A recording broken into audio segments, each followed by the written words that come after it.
And if I were to take this legend over here on the map, tell me how many inches are in a mile, or how many miles are in an inch in this case.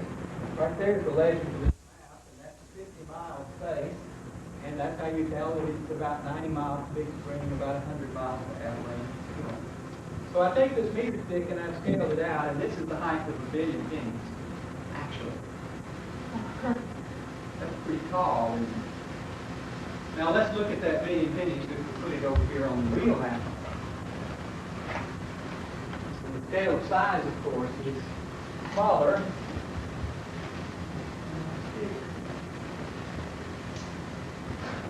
That's not it.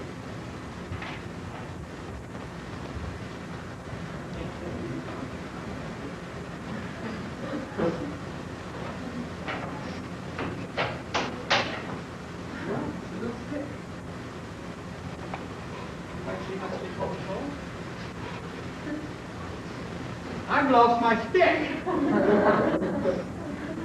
Well, I like to use this old crooked. There's my stick. All right. There you are. Those little maps you are here. Notice that the pennies toppled and stayed together. We splash off the coast of San Diego. That's 952 miles. So that's a pretty big stack of pennies. If you've ever driven to San Diego, anybody? You've got a long way to go. Forever almost. And that's where the top penny was from. Or if you go north, Chicago, Illinois, strike a bell. Or over here to Georgia, Atlanta, on down here to Tallahassee, Florida, or Mexico City. It's a long way, especially if you're a penny a long time. So that kind of shows you how big 952 miles is. Did that help? Was that clever? Was that interesting? No. Well, okay. Number 20. What's the weight of the penny? Well, each penny is 3.2 times a billion is 3,200,000,000 grams. Converting that to kilos, drop 3 zeros. Multiply it by 2.2, it's 7,040,000 pounds. Convert that to tons, divide by 2,000, 3,520 tons. Well, that's okay. But do you know what 3,520 tons looks like? Have you ever seen a little Volkswagen Bug? You know, if I could draw. It looks sort of like that. It's like a real bug. Anyway, if we put a steel platform underneath the Volkswagen, kind of display it, like so, and we stack 3,520 of them on top of this, and we do this at lunch, everybody drive a Volkswagen one day, and we go out and we do this at lunch, and we stack them up, right? We have 3,520 Volkswagens standing out in our parking lot on a column that big around. 3,520 Volkswagens, nearly as many cars as are on the track Friday and Saturday night. Okay? We stacked them all up. Is that a lot of weight? Have you seen the commercial? Oh, it's math. Times the accelerator. Something like that, right? Have you seen how much weight could be generated by 5,320 tons? 3,520 tons of weight on something smaller than your thumb. Now let's consider the possibility. How much pressure are you generating on the floor if you weigh 200 pounds and you're sitting in this chair here and each chair leg covers 1 square inch? How many pressure pounds per square inch are you generating on the floor per leg? Fairly easy, right? What if we picked your chair up and put it on a little pyramid that had a needle attached to the bottom of it? Now, how much pressure is on the point of that needle? Oh, really? What are we measuring pressure in per square inch? With me? Here's 1 square inch, play like. Well, I'll make it easy. Here's 1 square inch, play like. You've got square legs on your chair. You're not an advanced school, so no power square. Okay? That was another aborted joke. 1 square inch. You had all of the weight on that 1 square inch on the floor. You said it was 200 pounds. Then I said, okay, now we're going to put it on the point of a needle. Is there 200 pounds on that square inch? Is that a part of a square inch? Yes. What if it's 100th of a square inch? Then it'd be 100 times as much pressure on that area. You see? Related to how much area is covered. Well, the penny is only covering an area of 0.44 square inches. What's that mean?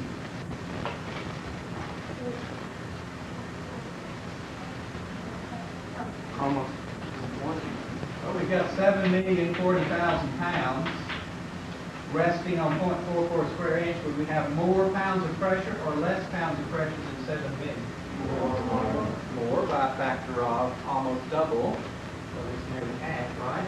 It'll actually be 16 million pounds of pressure. Okay, you're out in your car. All of you have a car.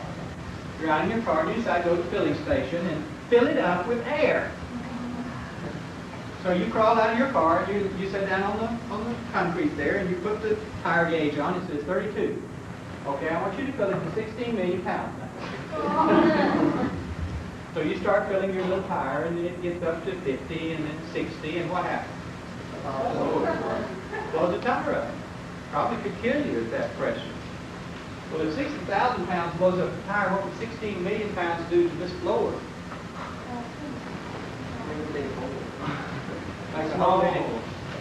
Like a hot knife through butter. Yeah. Now we've got to know some things about copper. We're going to have to be creative. 21 says it's going to make a hole in the floor. I think you can see that now. We calculated the pressure per square inch. It's over 16 million pounds. 22, be very creative and tell me what would happen to this stack of pennies. Well, most of you jumped at the positive aspect of this, something you could see, like the plane would run into the pennies. Well, that's true. Someone was steal. That's true. Wind would blow over. That's true. Nobody give you a billion pennies. That's true. I can't even get $700. But anyway. The pennies in our problem, though, can do something else hypothetically. We're not constrained by logic in a hypothetical situation. One, I couldn't stack 1,000 pennies to begin with. They'd fall over. Right?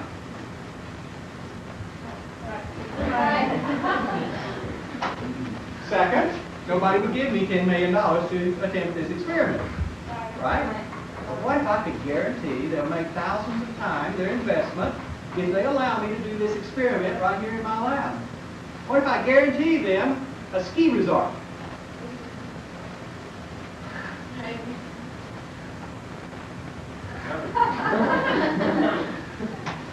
I guarantee you a ski resort in San Angelo, Texas. You can ski down the mountain. San Angelo, bumper sticker. We got them all over town. Haven't you seen them? Ski mountain. Be the first to apply. You don't have to go to Colorado spring break anymore. You can stay here and ski. Snow ski. And the slopes of the mountain. Okay? Hypothetically, this is what's going to happen. I stand my pennies. Now we got to think of something. How tall up does the atmosphere get? About 260 miles. Oh, my little saplings. You don't know.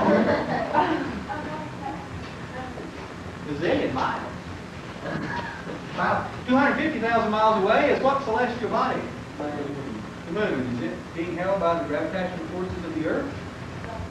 Otherwise it goes. Bye-bye.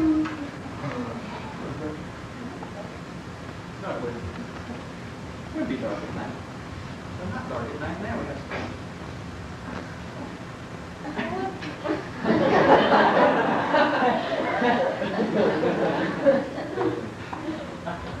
Now back to the sordid story of the billion pennies.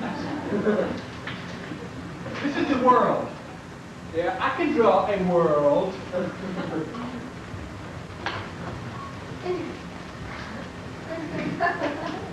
The line here. You know how hard that is? You know all the degrees of complexity in the human mind? You have to calibrate angle and you have to do it all with your left hand.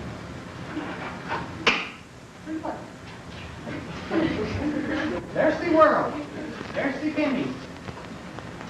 No, they don't fall over because they're on the side. This really blew first period's mind.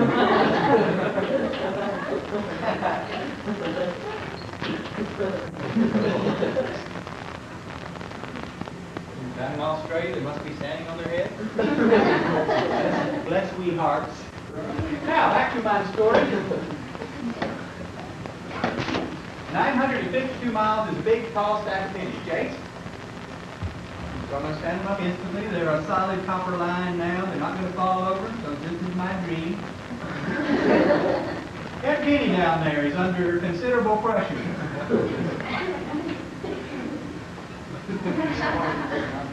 What's going to happen to that head penny? Chris, I think you told me exactly what would happen. It would expand really big. And form an umbrella, I believe you said. Yeah. So the head penny goes, poof, and becomes an umbrella for the next 10 and goes right through my float. Now we've got force, mass, time, acceleration. We have a moving object. A moving object tends to continue to move, doesn't it? So it begins to crack down through the layers of rock underneath our little school. Well, it goes through caliche, then it hits limestone, then it hits water, then it goes through shale, then it hits oil, goes right on down. Now they got grass storm over now. For every 100 feet you go down, temperature decreases, temperature increases by 1 degree. That's without friction. That's without saying the pennies are now producing tremendous friction. You know what friction is?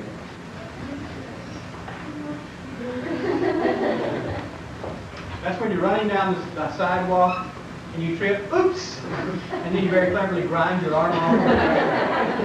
You get up and it's smoking and little pieces of rock are falling out. You notice when it starts to heal, it looks like a burn.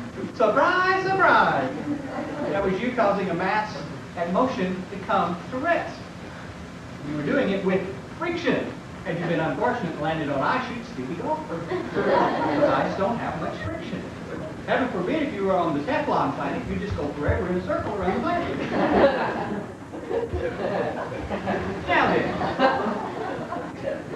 a mile or two down here, do you think it's pretty warm? Yeah. How many of you have been in the gold mines in Johannesburg?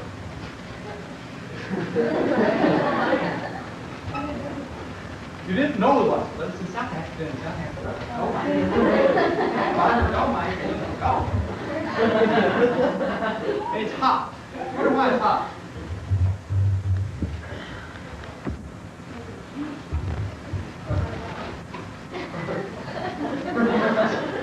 Yes.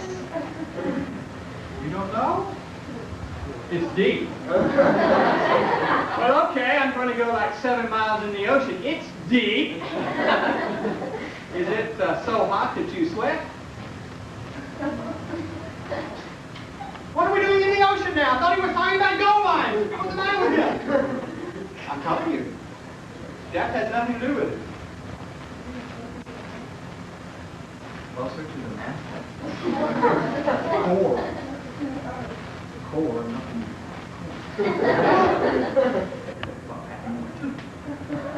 Getting closer to the mantle.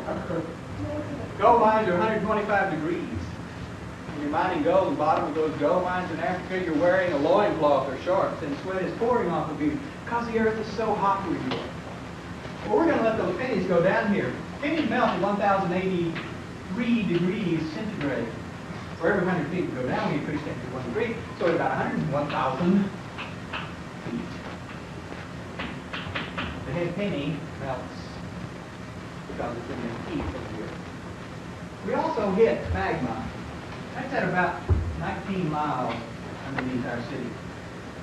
Well, that's a long way for those pennies to drill, isn't it?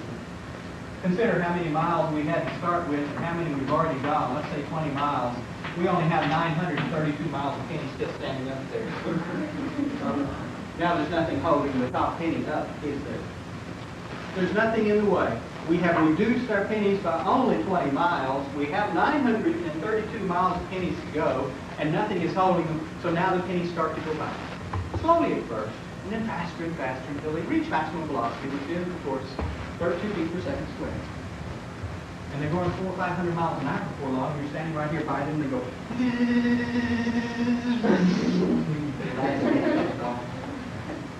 2 hours, 37 minutes after we began our experiment, my last penny went by, $10 million. It was on the ground. You think, ha ha, silly old man, you lost $10 million. No, I created San Angelo. How? Well, here's the rest of the story. I erase this now. I think I'll keep that. Okay, there's Mount Angelo. Whoops. There's Mount Angelo. Now, Twin Mountain. Here's Lake Nasty Water. Here's the people that should be in class and are out fishing and skiing. Hard to draw, folks. And here's the ski person. Do that. Now then, we have this little, you are here. You are here. We have this little hole in the ground. It goes down 20 miles. It's copper line. At the bottom of that 20-mile hole is a big puddle of what? Copper line. Because we put it in the ground, didn't we? How big a ball do you think that would mount? I wonder. 3,520 Volkswagen produced a copper slag, produced a spherical object.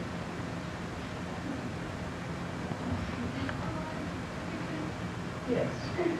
Some size. Would you believe as big around as this room? Just where you're sitting? A 29-foot ball of copper. Copper lighter than iron. Either yes or no. Yes. You're brave, my Jimmy. Yes. Yes, maybe. Maybe. Yes. It is much lighter than iron. So what happens down here 20 miles away? Well, we got a 29-foot copper ball, and it floats. Uh-oh. And it conducts heat in an excellent manner. Probably one of the best heat conductors we have. So good, in fact, we use it in ovens to heat with. So now 20 miles below the surface, a ball begins to go back up. And as it begins to go back up, since it conducts heat so well, it melts the rock. That's bringing the magma up to meet us. About the second day we're sitting in here, and there's steam issuing from the floor. Y'all are getting a little concerned because the tiles are beginning to buckle and boil. And the whole place around here is beginning to shake. I have an uneasy feeling as you vibrate the class wall. By the second day, the smoke coming out of the hole there is so great that it's making a shrieking sound. This room is about 1,000 degrees centigrade warm. Steel is melting almost. And the whole environment around here is really shaking bad. Wonder why? Well, you know Jaws? We've got da da da da da coming right on up here. Could y'all hum that as I do the next part? Now look, I'm giving and giving up here. I'm trying to perform, okay, and you're just no help, okay? Well, excuse me. I'm sorry. In spite of you not helping. Now, about a mile down there, we have such seismic forces going on that the earth begins to crack and splinter. And it cracks into the bottom of Lake Nasty Water. It drains the water into the cauldron. And as it boils the toils and troubles in the cauldron, what happens? All the water flashes to steam, and the steam, boom! Blows up. San Angelo. After all my That'll be back. Okay, now we have, you are here, and we're on this comb leading here very fast. And down here is our pennies with our magma now flowing out unimpeded, and ejecta coming out, and a volcano erupting. And as it's beginning to build its cinder cone, we get vast and prodigious amounts of steam and clouds and ash. And we're well on our way, far, far away now. You are here.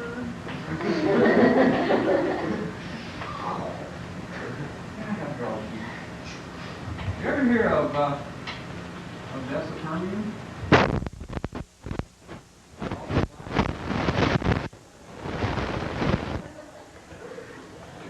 Do I like herculean? No!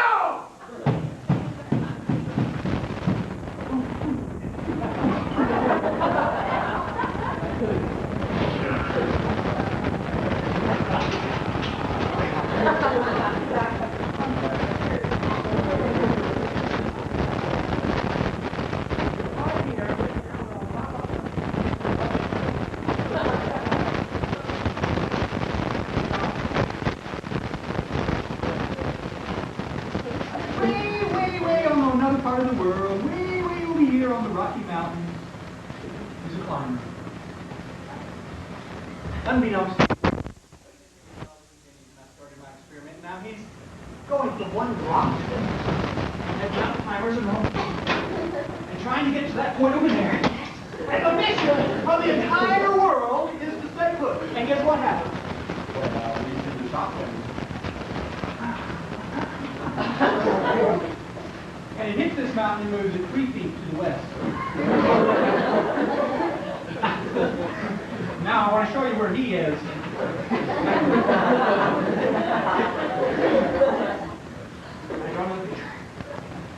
You ever hear of California? There's a big crack down the middle of it called the San Angelo Fault. This is true. This part is true. I'm not pulling your leg. There's a big crack down the middle of California. You ever been there? This is not the South African gold mine I'm talking about. I'm talking about California, one of the indigenous states of the United States. Have you ever been there? Yeah. Oh.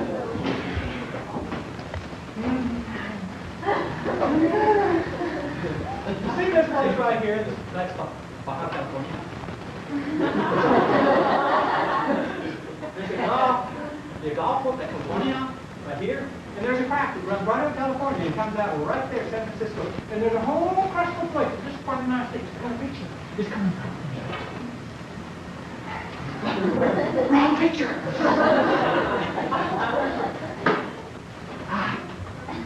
I'm out.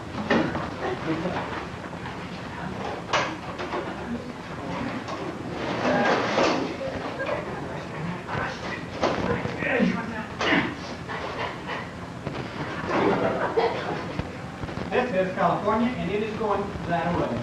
This is us, and we're going that way. With the two hit, we make mountains. You knew that? Hello? Yes. And we call that?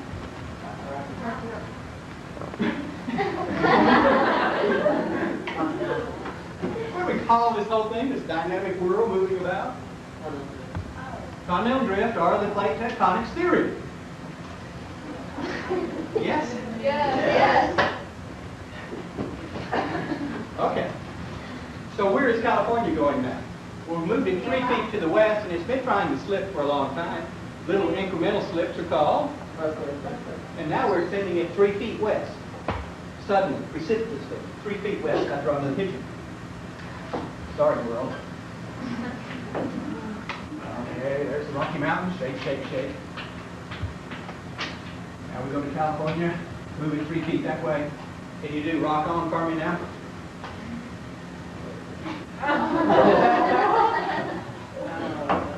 So all of California breaks off and slides off into the abyss of the La Jolla Trench. Ocean. Deep part of the ocean, okay? You ever throw a rock in a pond? Yes. Does it make waves? Yes. It goes blue. Where you're going to throw California in the ocean, it's going to be like totally big rock, right? A whole state shifted in half, moved out 3 feet, and it slides right off in this huge canyon right off the shore. Don't know if you know it or not. California is sitting like a ledge, like so, and it drops off a mile or so right there. So all you have to do is just slightly nudge it a little bit, and it splashes off into that deep cavern, that abyss. this. So he makes a small wave as California splashes in the ocean. And this wave is called a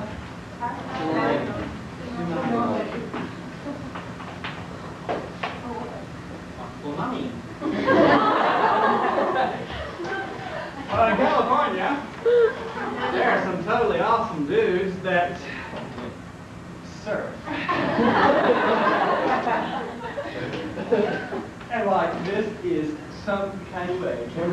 So he like gets on his board and he swims 300 feet straight up the wall of the wave. Now he's on top of the wave and somebody should have told the dude, hey dude, you're on a tsunami. Like, okay, tell me later, it's going to be a great wave. How fast does the tsunami go? That's good, but not good enough. Officer, I was going very fast. How fast does a tsunami go to like surfer dude? How many? How many?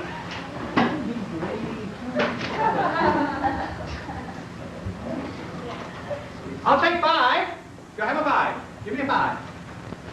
Give me a 5.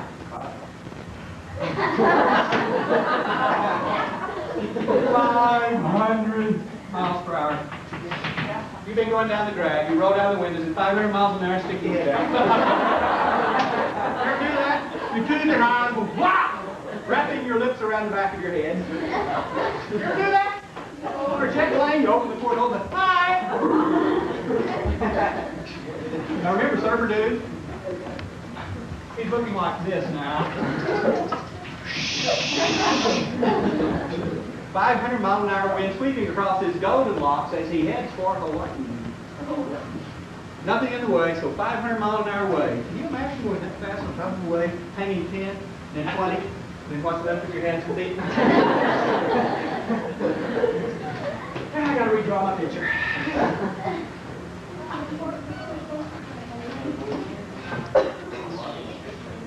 Hawaii. Yeah. It's a Hawaii island. Speaking of the dynamic earth, what are the Hawaiian islands? Volcanoes that happen to be sticking through the surface of the water? What's the tallest mountain in the world? There's a mountain in the ocean. Yeah. Hawaii. These are actually volcanoes. Now, how come they're in a nice straight row? Because the plates move over the hot spot in the line. Right. We're on a plate. The plate moves. That's the direction of movement. These are vestiges of long time ago eruptions. There's a new island just showing up now. A replacement for Hawaii. 65 million years, you can fly to it. What? He said, 65 million years, you can fly to it. I will try to enunciate better. I can't lose my babies if they don't understand what I'm saying. Back to Hawaii, who by now have heard San Angelo is developing, and have understood that on the way are some surfer dudes who we will now call Slick.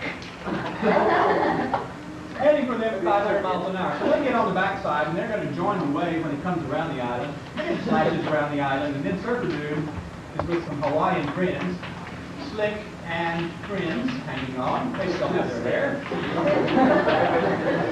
So now they're heading out toward Asia. Waiting on the Chinese and Japanese mainland are many interested observers.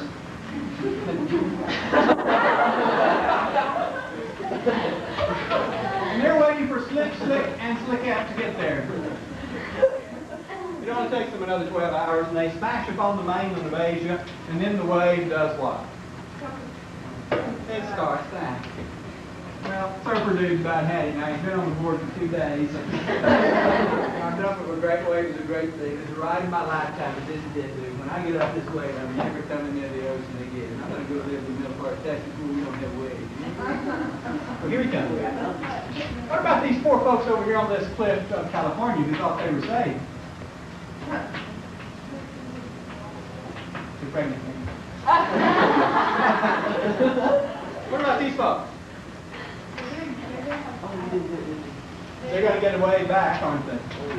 And they start over again. It's ad nauseum, the whole world ringing like a bowl of jello. What's been going on the last couple of days back at San Angelo? Well, we're progressing nicely, thank you.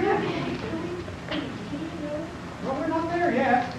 Now the ejecta has formed a nice cone volcano. It's bigger and bigger and solidifies as the lava flows down the outside. And we've got a wonderfully shaped mountain, excellent for skiing, and so tall that it's sticking up out of the clouds. And the clouds are raining and snowing all over it, and it's beginning to ice cap. And by the winter time, you can ski Mount Angelo. Yeah, you can do that if you make arrangements ahead of time to be out of town when I begin my experiment. Is that the end of the story? Oh no! The rest of the story. The ejecta is so heavy that it begins to obscure the atmosphere. And the obscured atmosphere begins to repel sunlight. And the world gets cooler and cooler. And I single-handedly have not only created Mount Angelo, but I have also defeated the greenhouse effect by myself. Thank you. Be creative. Be a madman, yeah. So, do you have a few pennies you're not using?